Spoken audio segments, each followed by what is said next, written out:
As I said, আমরা আসলে show সংখ্যা বাড়া কমা আমাদের হাতে না, দর্শকের হাতে। সো দর্শক চাহিদা অনুযায়ী বাড়ে কমে এটা। তো আপনাদেরকে যে ইনফরমেশনটি দিলাম, অনেক ক্যামেরা ছিল না তখন, সেটা হচ্ছে স্টার সিনেপ্লেক্সে একদিনের ব্যবধানে আজকে 48টা শো বেড়ে হয়েছে। এবং আপনাদেরকে আমি বলেছি এটা 60-70-রেও চলে যেতে পারে, কারণ তাণ্ডবের জন্য দর্শক টিকেটের জন্য এত বেগ পেতে হচ্ছে। সো ন্যাচারালি মাল্টিপ্লেক্সগুলো শো একটার পর একটা বাড়াচ্ছে।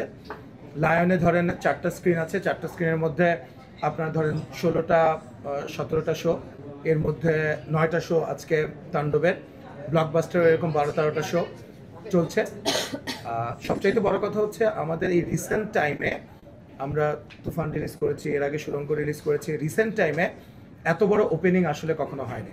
গতকালকে কোরবানির ঈদে আপনারা জানেন কোরবানির সময় সকালবেলা সবাই ব্যস্ত থাকে। সেটা হলো যে আমি সকালবেলা ডিস্ট্রিবিউটর যে আমাদের তিনি আছেন তাকে ফোন করেছিলাম, মাস্টার সাহেবকে।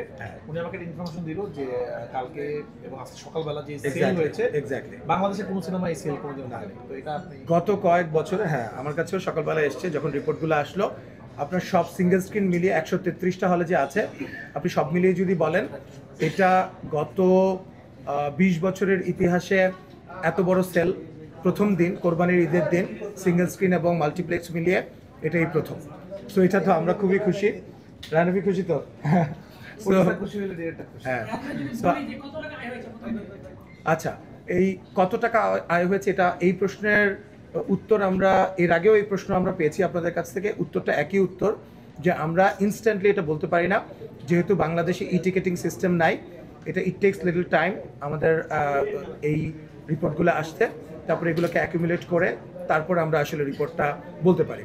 সো এবার দেখবেন যে আমাদের মাল্টিপ্লেক্সগুলোর সঙ্গে একটা আলোচনার মাধ্যমে আমরা একটা ন্যায্যতার জায়গায় এসেছি, এবং আমার মনে হয় যে অনেক প্রডিউসারই ইন্টারেস্টেড হবে সিনেমা বানাতে। সেই একইভাবে সিঙ্গেল স্ক্রিনগুলোর যে প্রদর্শকরা আছেন তাদেরকেও ধন্যবাদ, মাল্টিপ্লেক্সের প্রদর্শক যারা আছেন তাদেরকেও ধন্যবাদ। তারা আমাদেরকে এক্সট্রিমলি কোঅপারেট করেছে এবার, যে কারণেই কিন্তু আমার কাছে মনে হচ্ছে যে অনেকদিন পরে প্রডিউসার্স এবং এক্সিবিটরদের